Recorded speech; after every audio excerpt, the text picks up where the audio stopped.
Hello friends, welcome to the new episode of my channel. আমি অরিত্র। তো এখন আমরা এই ভিডিওর মধ্যে কথা বলবো হচ্ছে বানসারা বলে ছবিটাকে নিয়ে। তো এই ছবিটা 2025-এর পুজোর সময় রিলিজ করতে চলেছে। ছবিতে বনি সেনগুপ্ত রয়েছেন এবং তার সাথে অপরাজিতা আড্ড রয়েছে। এই ছবির একটা পোস্টার চলে এসেছিল আমাদের সামনে এবং সেটার রিয়াকশন আমি দিয়েছিলাম এবং আমার বেশ ভালো লেগেছিল এবং এই যে সাবজেক্ট সম্পর্কে জানতে পেরেছিলাম সেটা আমার বেশ ইন্টারেস্টিং লেগেছিল।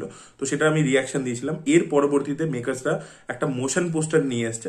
যে মোশন পোস্টারটা চলুন আগে আমরা দেখে নিই একটু।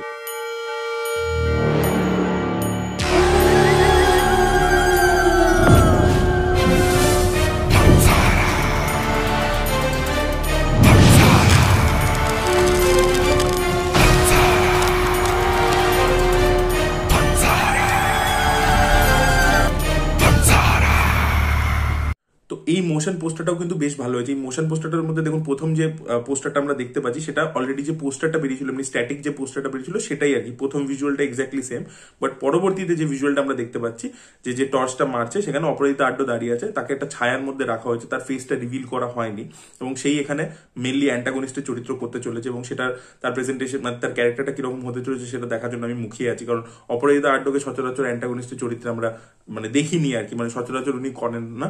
এবং আপনাদেরকে এটাও আমি আগের ভিডিওতে বলেছিলাম যে ওনার কিন্তু গ্রাউন্ড লেভেলে বিশাল একটা পপুলারিটি আছে কিন্তু, যেহেতু উনি সিরিয়াল ইত্যাদি করেছেন এবং সেটা আপনারা এটা আমাদের গল্পের মতো ছবিতে দেখতে পেয়ে গেছেন যে উনি বক্স অফিসে যদি কানেক্ট করে যায় কন্টেন্টটা তাহলে সেটা কিরকম পারফর্ম করে দেখায় আর কি। মোশন পোস্টারটার মধ্যে যে স্পেশালি আমার ভালো লেগেছে এবারে সেটা হচ্ছে যে বিজিএমটা ডিজাইন করা হয়েছে, বিজিএমটা কিন্তু খুব ভালো হয়েছে। এই যে সিনেমার যে থিমটা, যে একটা ফোকলোরের এলিমেন্ট এটার মধ্যে রয়েছে, একটা মাইথোলজিক্যাল কানেক্ট রয়েছে, ঠিক আছে, এবং জঙ্গলের একটা ব্যাকড্রপে হচ্ছে পুরুলিয়ার ওখানে রিয়েল ইনসিডেন্টের থেকে ইন্সপায়ার। তো সেই যে একটা গা ছমছমে ফিল, যে একটা পার্শিয়াল একটা হরর কাইন্ড অফ ব্যাপার, একটা যে থ্রিলিং ভাইব আছে সেটা কিন্তু এই বিজিএমটা আমাদেরকে প্রোভাইড করতে পারে।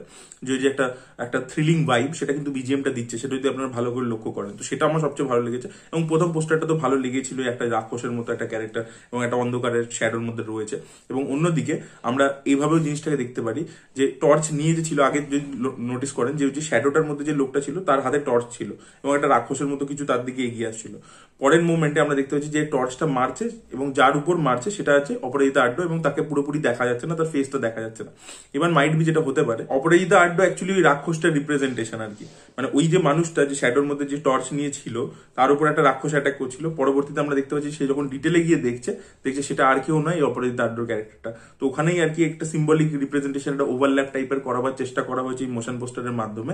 এই বক্তব্যটাকে রাখার চেষ্টা করা হয়েছে যে অপরাজিতা আড্ড যে কাজকর্মগুলো করেন এখানে মূলত আছে হচ্ছে যে অন্ধবিশ্বাসের ভিত্তিতে কি কি ক্রাইম হচ্ছে। তো উনি যে জিনিসপত্র করেন, হয়তো কিছু বলি দিতে পারেন বা কিছু করতে পারেন, সেই জিনিসপত্রগুলো যেগুলো করেন উনি আর কি রাক্ষস, সেটা রিপ্রেজেন্টেটিভ উনি আর কি, উনি এগুলো তার পিছন থেকে চালাচ্ছেন। মাইট বি হয়তো ওই গ্রামের মধ্যে বা জঙ্গলের মধ্যে কোনো এরকম একটা কোনো ফেক নিউজ ছড়িয়ে দেওয়া হয়েছে যেখানে রাক্ষস রয়েছে বা কিছু রয়েছে যেগুলো অ্যাটাক করছে, এরকম জিনিসপত্র হতে পারে। যেটা আমরা কানাডা সিনেমা বিক্রান্ত রোনার মধ্যে দেখতে পেয়েছিলাম আর কি, ওখানে পুরো জিনিসটা প্রথমে একটা আপাত দৃষ্টিতে আমাদের একটা ভৌতিক অ্যাঙ্গেল মনে হচ্ছিল, পরবর্তীতে আমরা দেখতে পাই যে না, ওখানে টুইস্ট বেরোয় আর কি। দেখা যাক, আমার থিম ইত্যাদি এখন অব্দি যা যা কন্টেন্ট সামনে আসছে সেগুলো কিন্তু খুবই প্রমিসিং লাগছে।